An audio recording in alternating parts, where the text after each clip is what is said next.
সব এইভাবে কম করবি দেখো না কাল কোথা থেকে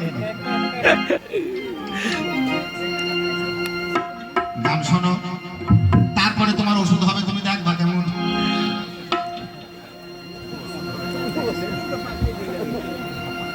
আর বেটাকে আমি কি দিয়ে বুঝাইব তো এই তেল মক্কাই ভাজ না হইলে এই তেল মক্কাই ভাজ না হইলে মক্কাতে ভাজ হবে না রে ভাই রে বেটাকে আমি কি দিয়ে বুঝাইব তোরে ওরে মোল্লার পুতাকে আমি কি দিয়ে বুঝাইব তোরে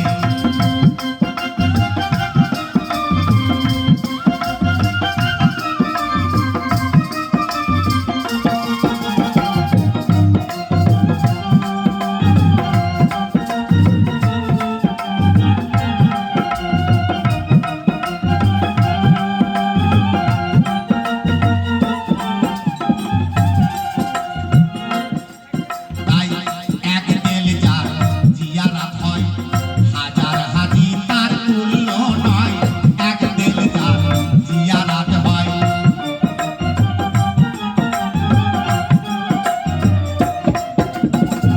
এক তেল যার জিয়ারাত হয়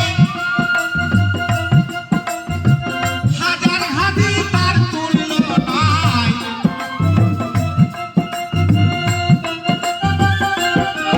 আমার কোরআনেতে সব দেখা যায় আমার নবীজি কি বলেছে রে এরা মানুষের পায়ে সেজদা দেয় এটা খুব খারাপ মনে করে পীরের পায়ে সেজদা দেয় মানুষ দেয় না এটা এদের চোখে খারাপ লাগে এরা আল্লাহর পায়ে দেয় এরা বলে আল্লাহ ছাড়া সেজদা হারাম আমরা আল্লাহকে সেজদা করব ছাড়া মিথ্যা কথা একবারে গুখুরি কথা একদিনও আল্লাহকে সেজদা দেয় না মাটিতে সেজদা দেয় হ্যাঁ মাটিতে সেজদা দেয় সামনে সামনে কালো পিঁপড়ে গোনা তৈরি করে তার সামনে দিলে আল্লাহ দেখতে পেয়েছে কোন দিন না আল্লাহর পায়ে সেজদা দেওয়া হয় না মিথ্যা কথা বলা হচ্ছে আল্লাহর পায়ে তো সেজদা হয় না ভাই তাহলে আমাদের যে পীর ফকির লোকরা যারা ভক্তরা পীরের পায়ে সেজদা দেয় এই সেজদাটির নাম হচ্ছে তাজিমি সেজদা আদম যে সেজদার মধ্যে সুবহান রাব্বিয়াল আলা বলা হয় না আর তোমরা বলো সুবহান রাব্বিয়াল আলা হেরিকেলের আলা ডেল লাইটের আলা অন্ধকারে আলা কিছুই দেখতে পাও না আজ তোমার হালুয়া কোন দিকে দেবো যাও তোমার 14 মুশ রেখে লিয়ে শুকায় কে কোথা আছে ওরে ওই সেজদা আমরা দিই না আমরা তাজিমি সেজদা করি আমার এক ভাইপো বলে গেল যে নবীজির সামনে এক মহিলা তিনি মানত করেছিলেন যদি যুদ্ধে জয় হয় আমি তার সামনে গজল গেয়ে ঢপ বাজিয়ে আমি নৃত্য করব তাই নবী স্বীকৃতি দিয়েছিলেন হ্যাঁ তুমি করো হাদিস বুখারী এগুলা মানবো না তোমার নানির কথা মানবো নাকি এই ইডিয়েট খুব সাবধান তাই কি বলেছে দেখুন এবার বলছে ফকিরা নামাজ পড়ে না রোজা রাখে না আর হজ করে না ওরে কোরআনে 82 জায়গায় বলেছে ওয়াকিমুস সালাত ওয়াজ যাকাত কোরআনে 82 জায়গায় বলেছে ওয়াকিমুস সালাত ওয়াজ যাকাত নামাজ কায়েম করো প্রতিষ্ঠিত করো তৈরি করো কুরবানি দাও যাকাত দাও একসঙ্গে দিতে বলেছে না নামাজ পড়তে যাবি তা কুরবানি কি দিবি ঠিক আছে গরু ধরলি যাবি নাকি সাথে মসজিদে না মুরগি নিয়ে যাবি যদি নামাজ পড়ার কথা আল্লাহ বলতো তাহলে বলতো একরো সালাত ওয়াকিমুস সালাত বলতো না ঠিক একরো মানে পড়ো সেটা তো বলে নাই না ভারী আমাদের আমাদের গ্রামে একটা মসজিদ ছিল জানেন তো পাশের পাড়াতে একটি হাজরা পাড়া মানে শিডিউল কাস্ট পাড়া সেখানে শুকর তারা পুষতো এক শুকরের ছানা মসজিদের উপরে উঠে পড়েছে মুরব্বী মানুষের নাম নিতে পারছে না উজু ভেঙে যাবে সে করছে খালি পাড়ার ছেলেগুলো ছুটি চলে আসছে এক ঢালা মেলা মেরে তাড়িয়ে দিল। মৌলানা সাহেবকে জিজ্ঞাসা করা হলো, মৌলানা সাহেব আমাদের মসজিদে শুকর উঠে গিয়েছে, কি করা যাবে? বলো 7 বার ধৌত করে দাও, ধুয়ে দাও, দিয়ে নামাজ পড়া হবে ওই মসজিদে। তাই আমি এক বেরেলিয়ান মৌলানাকে জিজ্ঞাসা করলাম, হুজুর এই শুকর উঠেছে 7 বার ধুয়ে নামাজ হবে, যদি একটা সুদখোর উঠে কি হবে? বলে 7 ফুট মাটি গর্ত করে ফেলে দিয়ে নতুন করে মাটি ভরে তবে নামাজ হবে। ঠিক ঠিক আপনারা কি কেউ চিনেন না? খোদার কসম থাকলো, কোরআনে কসম থাকলো, যে এক সুদখোরকে চিনেন না যে মসজিদে নামাজ পড়তে যায়? যেখানে যেখানে পা দেয় 7 ফুট করে মাটি গর্ত করে ফেলতে হবে। ও যেতে যেই না রে ভাই, যদি না পড়ে তাহলে সুদখোরদের লেগে। সেই নামাজ হবে। আশা করি চিনেন। আপনারা গ্রামের মানুষ চিনেন, আমি আমার গ্রামের মানুষ চিনবো, কে সুদ খায় কে খায় না, কিন্তু বলতে পারে না। উঠেই নামাজ পড়ে জুললে জালাল কুত্তা বিলি সবই হালাল করিলে কাছে কি? তাই না পাক জলে পয়দা হলে কোন জলে ধুয়ে পাক হইলে।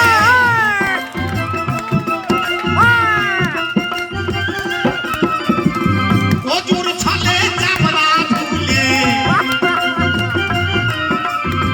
ভিতরে মারা গাছে ডাইনে লেখা রে আছে আলিফ লাম আর মিম।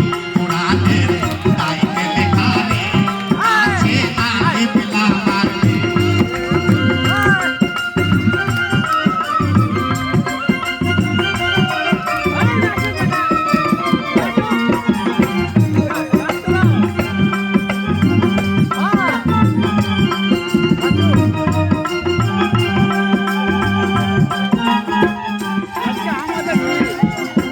আই কই হলো চুরি মামার, কই হলো মমিনের মেয়েরা।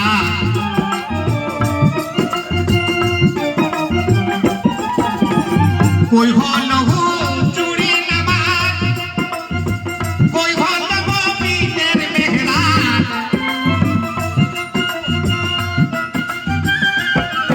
আমার সালাতে মমিনের মেয়েরা বলেছেন খাবেন কোরআনের ডাইনে লেখা রে আছে আলিফ লাম আর মিম। কোরআনের ডাইনে লেখা রে আছে আলিফ লাম আর মিম।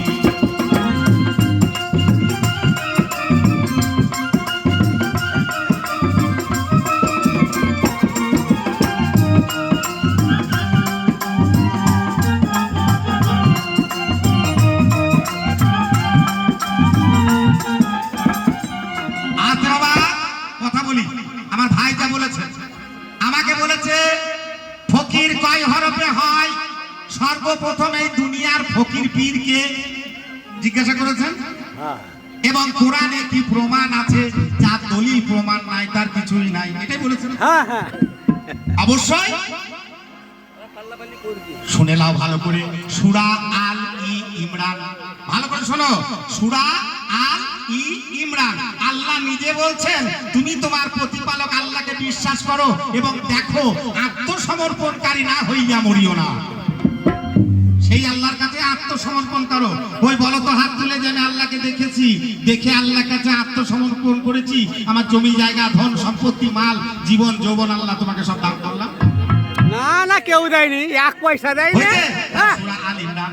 আর বলেছে ইন্না আলা আউলিয়া, ওই আউলিয়ার সান্নিধ্য লাভ করো, যে তোমাকে সোজা সরল আল্লাহ আল্লাহ রাসূলের পথ দেখাবে। তাহলে ফকির কয় হরফে?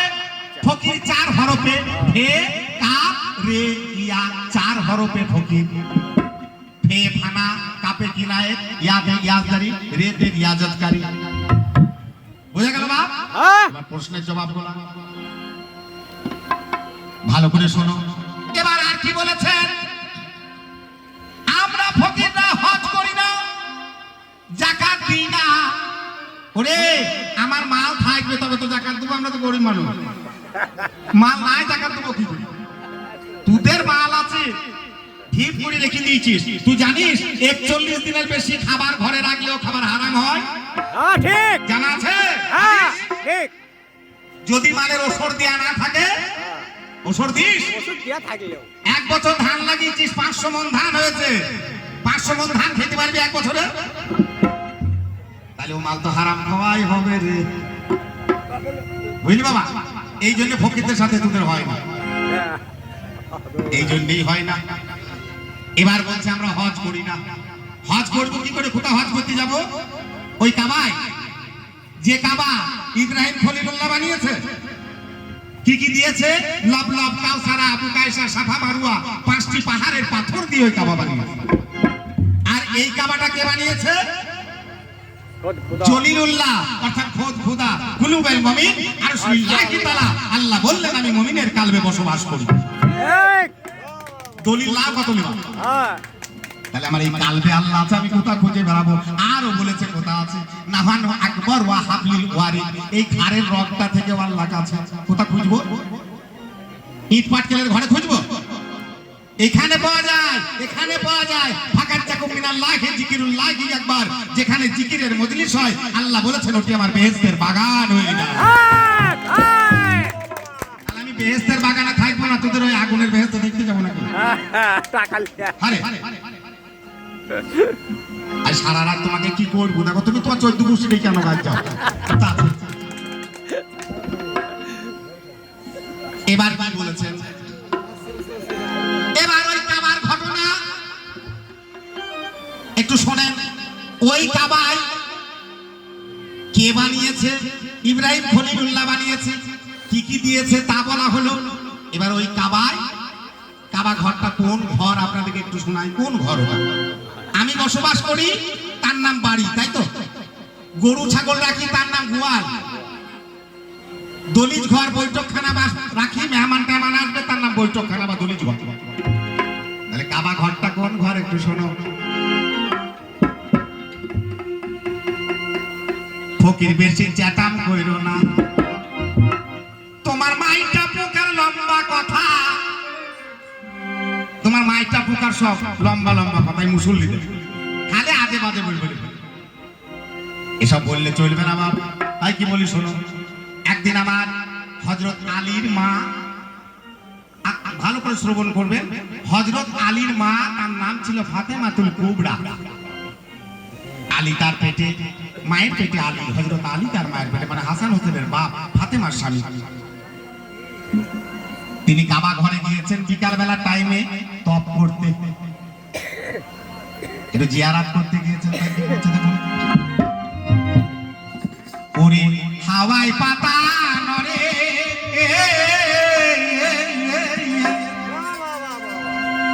আল্লাহর প্রেমের আগুন যার অন্তরে, সেও কি থাকতে পারে? প্রেম কখনো গাছে ধরে রে বন্ধু, প্রেম কখনো গাছে ধরে রে।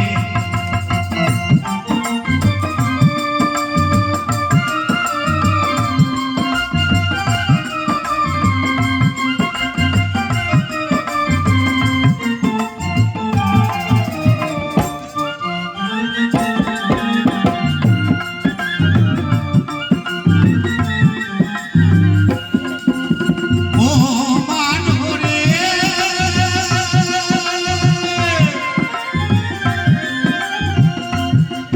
আমার হযরত আলী মা একদিন জিয়ারাতে গেল। ও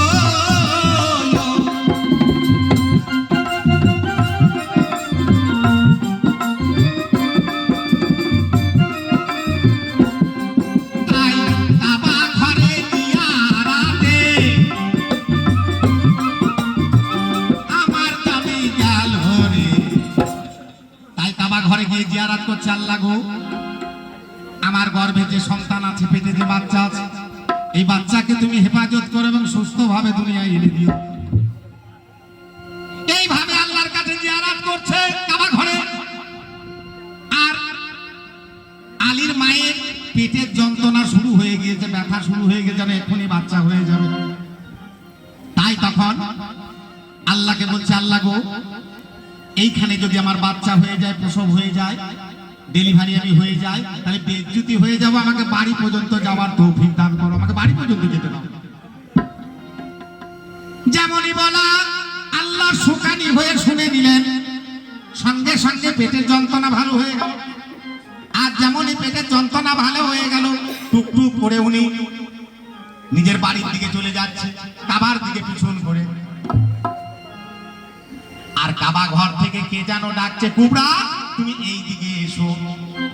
তখন দেখছে কাবার উত্তর দিকে দেওয়াল ফেটে গিয়ে সরে গিয়ে একটা রাস্তা হয়ে গিয়েছে কাবায় ঢোকার। আর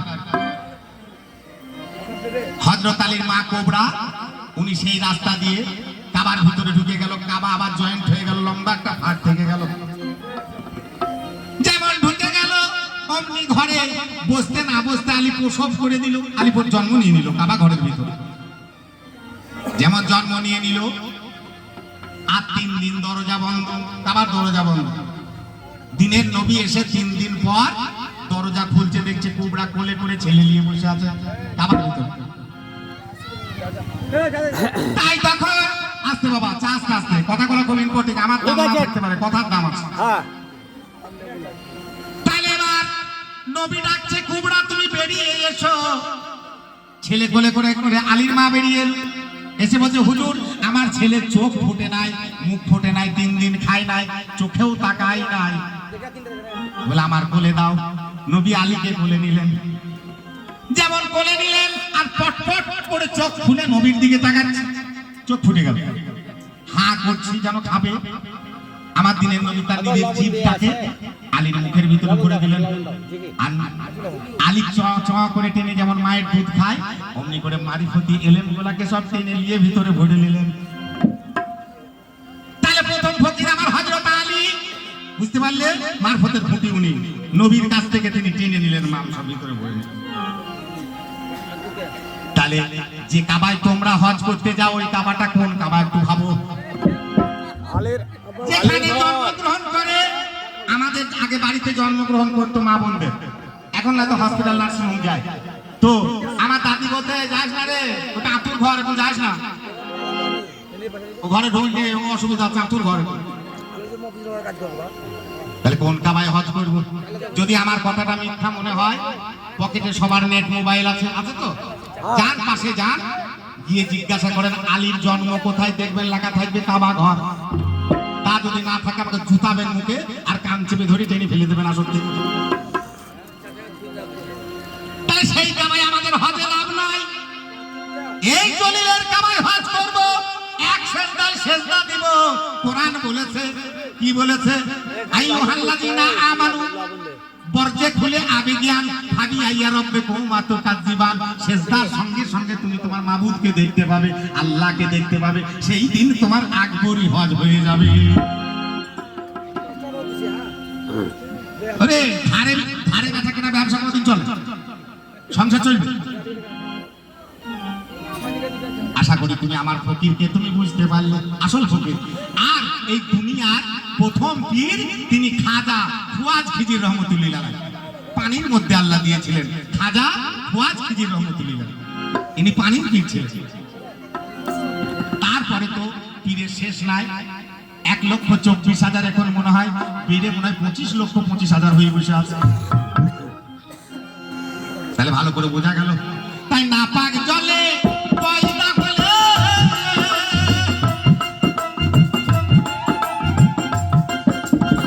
গজল ধুয়ে পাক হইলে,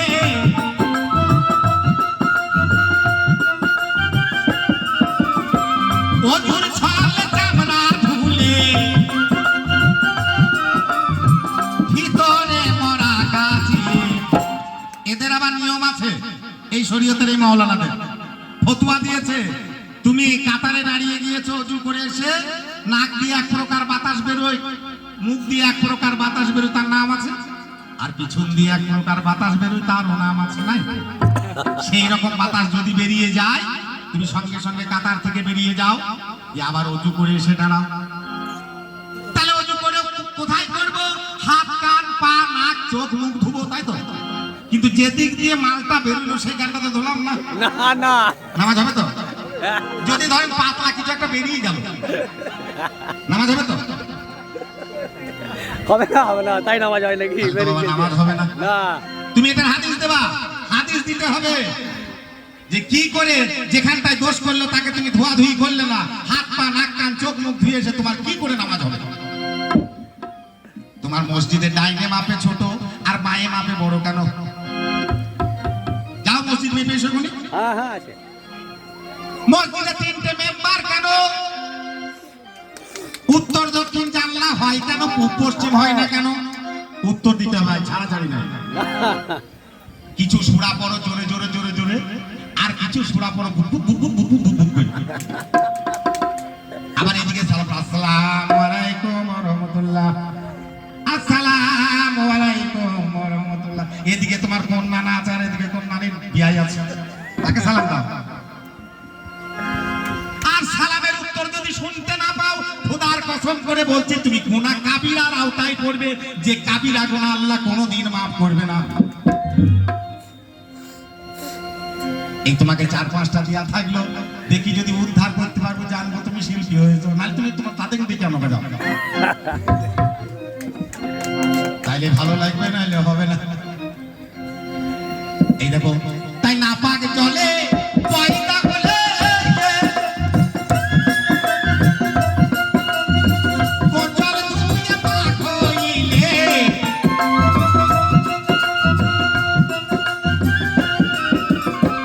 অজুর ছল চামড়া ধুলে, ভিতরে মারা কাছে ডাইনে লেখা রে আছে আলিফ লাম আর মিম, কোরআনের ডাইনে লেখা রে আছে আলিফ লাম আর মিম।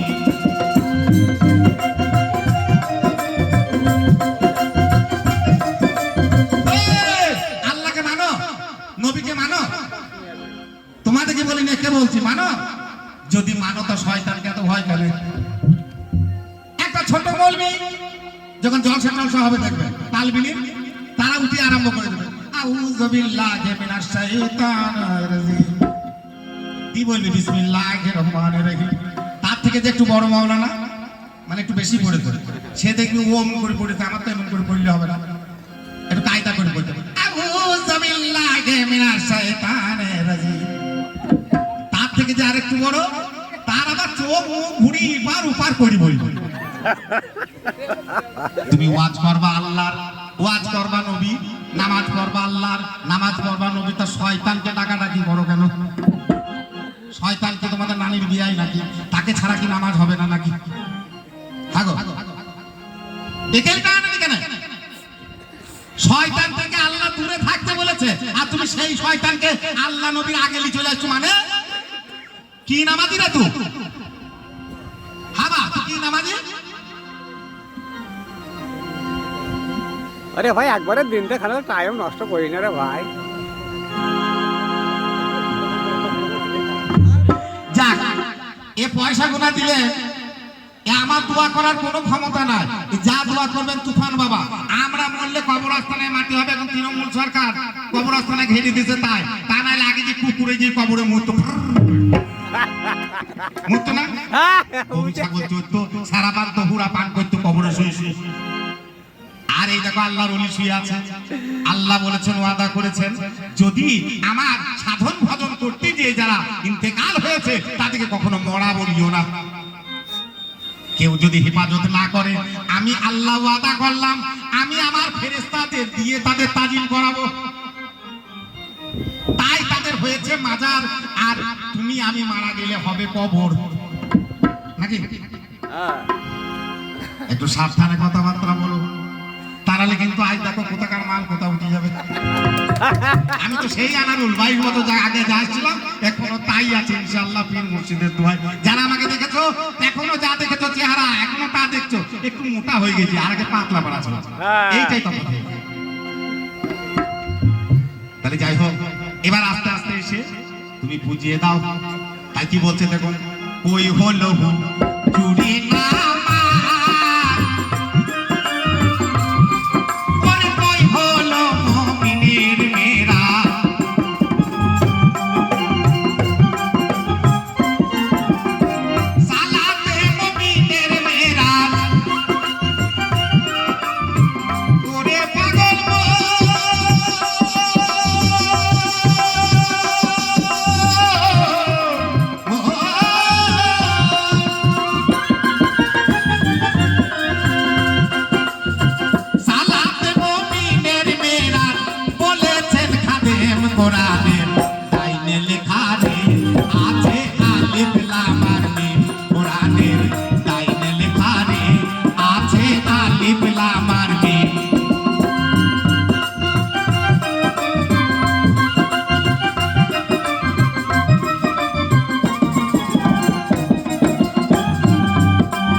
লোকে কয় নামের বেলায় বড় ওই ডিম কাজে কিন্তু নাই, মনে হয় বেটা ঘোড়া দেখে না কোনোদিন।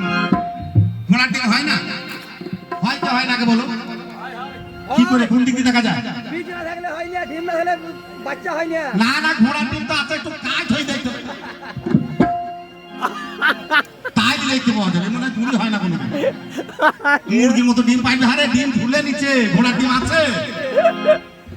খেপি কোথাকার, ঘোড়ার ডিম আছে রে, ঝুলে বেড়ায়, দেখতে পাই না, তোরও ডিম আছে। ডিম নাইলে আর বাচ্চা হবে না। যে ডিম দুটো তোর আছে কোরআনে, ওই ডিম দুটোর নাম আছে লুলুম আর জান। ওই পাথর দুটির নাম লুলুম আর জান, তবেই আবার বাচ্চা হয়, নাহলে বাচ্চা হইতো না।